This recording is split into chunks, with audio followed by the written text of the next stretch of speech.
Welcome to the Federal. This is Anupa, and today we are here to discuss about the Bofors scam, which has been making headlines lately. Recently, Prime Minister Narendra Modi referred to the former Prime Minister Rajiv Gandhi as Bhrashtachari number one. He was hitting out at Rahul Gandhi, who has made Rafale as a part of his campaign. As strong reactions are coming in from the Congress as well as the other political leaders, to get us more detail about the entire Bofors scam, we have with us the resident editor of the Federal, M. Kalyan Raman. Hello and welcome, sir. So, Kalyan sir, as we know that, Bofors scam has been one of the major scams in the 80s, and many Indian journalists have done a really good work in exposing the crime. Could you please give us more details about what was this crime about and how did it surface? Bofors did make big headlines throughout the 80s, and the story continued through the 90s and 2000s also. What happened was that the Indian Army was looking for what they call a howitzer. I'm not a defense expert, but apparently it's a sort of a modern day cannon, but it is sort of self-propelled, it can move around, and you don't, the people who are using the gun don't need a line of sight. They don't need to see the target to shoot the howitzer. So it is a very powerful weapon apparently. So they were scouting for these weapons from foreign countries, and they shortlisted four firms.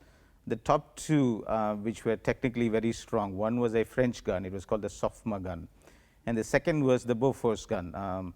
They were sort of neck and neck, and at some point in 1986, to be precise, the Indian government went ahead and signed a deal with Bofors for the supply of a certain number of Bofors guns for some 1,400 crores. And Bofors, just as a fact, an interesting fact, Bofors was actually owned by Alfred Nobel, who was a big armament supplier and who started the Nobel Prize. So Bofors has a long history and it's still continuing in a different name.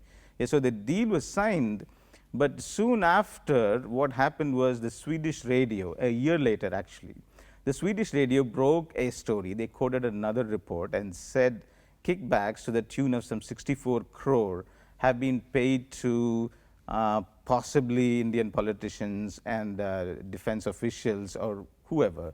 And so journalists, when they heard this in India, they picked it up and they did many follow-ups, which raised many questions about the culpability of Indian ministers, including the Prime Minister Rajiv Gandhi at that time. So it was the Swedish radio that broke the report that there was scam going on in the Bofors deal. So, as like you mentioned, it's also started a lot of investigations. And could you tell us that what were the key revelations about the Bofors deal and who were the key suspects? Yes, in fact, that was it was a very thrilling time for newspaper readers, especially of English newspapers in India. So they took on the story and then sort of ran with it. They for instance, the Hindu published several reports. They were lucky to land a source in Sweden who was giving them the information, and the reports actually detailed the kind of payments that had been made by Bofors to the Hindujas, who were a very prominent businessmen. And there were several stories, and then Indian Express picked it up. They did stories.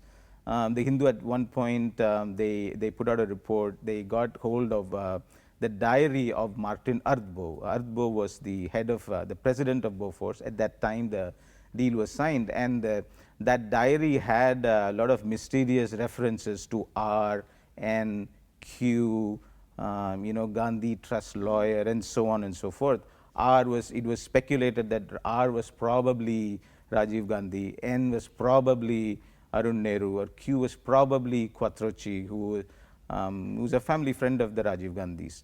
All right. So after these revelations came up, sir, what did the government do about it, and what was the response? What are the steps that the government took to, investigate, and what were the other reactions from the public per se? Right. I think the clinching point was not just the Hindujas or other payments. There was talk about Bofors's agent in India. It was officially known. There was an agent. They had an agent named Vin Chadha. But the key point in the revelations was that Bofors signed a contract with a shell company called A&E Services, which had very little paid-up capital.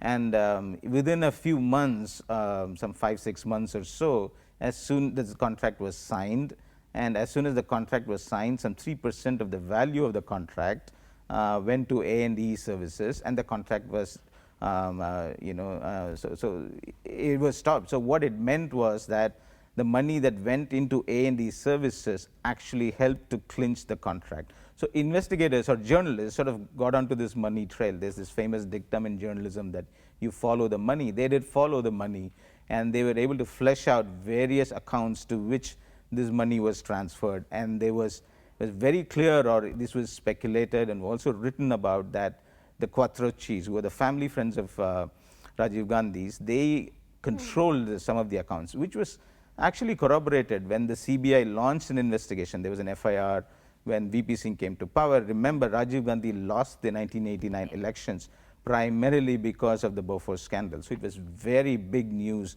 And in the public perception, Rajiv Gandhi was guilty, if not of corruption, but certainly of shielding the corrupt.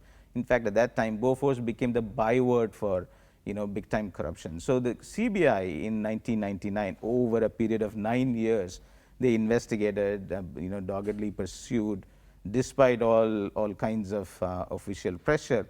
In 1999, they came out with a charge sheet which named Quattrochi, which named Ardbo, which named Vin Chadda, and it also, Rajiv Gandhi was one of the accused in the charge sheet they filed. Oh, okay. So then how did the prosecution and the trial took place after that? Could you tell us that what basically happened, and what was were the accused ever convicted? No, what happened was just a few months before the 2004 election, the CBI court decided, they exonerated Rajiv Gandhi. They said, in fact, I remember he said there's not even a scintilla of evidence that Rajiv Gandhi got kickbacks of any kind. So they exonerated him, but they said the original charge sheet did not include the Hinduja. So the court said go after the Hindujas. So, but this was just before the elections in 2004, and it became a big campaign theme for the Congress, because the Congress, for so many years, they had to bear the cross of this burden of Bofors, and suddenly they found that the courts have actually said Rajiv Gandhi has been acquitted, and so it became a huge campaign theme and probably sort of helped them win that election. So, like the last time I heard, sir, that CBI had submitted a plea to the Supreme Court asking to reopen the Bofors case. Yeah, well, that was 13 years later. One of those imponderables. What happened was, by the time all this was happening, Quattrochi was on the run. The CBI tried to go after him. There were Interpol alerts.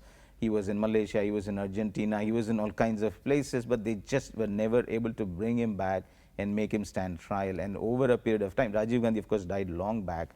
He was assassinated near Chennai. But Quattrochi is dead, and Vin Chadda is dead. The defense secretary, at the time the deal was signed, Bhatnagar, S.K. Bhatnagar, he's dead too. So many of them have just died. And some of the, one thing that stands out was that CBI decided not to appeal. It was such a high profile case, and you never know, because the regime had changed hands, the Congress had won, and then CBI decided not to appeal to the Supreme Court, which they did after 13 years. During the BJP government, they decided they wanted to appeal, and the Supreme Court said it's too much time has lapsed, there's no point. So, and one of the very suspicious things that the CBI did was they told the UK that Quattrochi's account was frozen. That money couldn't be moved out. It was in a British bank, and the CBI told UK that they could not link the payments to the money in the account to Bofors kickbacks, and so the account was unfrozen too. So, the case has sort of come to an end. Nobody has been convicted, but whether it has gotten some kind of, the Congress would say that Rajiv Gandhi was exonerated, there was no charges, everybody was acquitted. The courts gave us a clean sheet. There's really nothing to the case. But I don't think there has been a closure yet in the minds of many people, especially.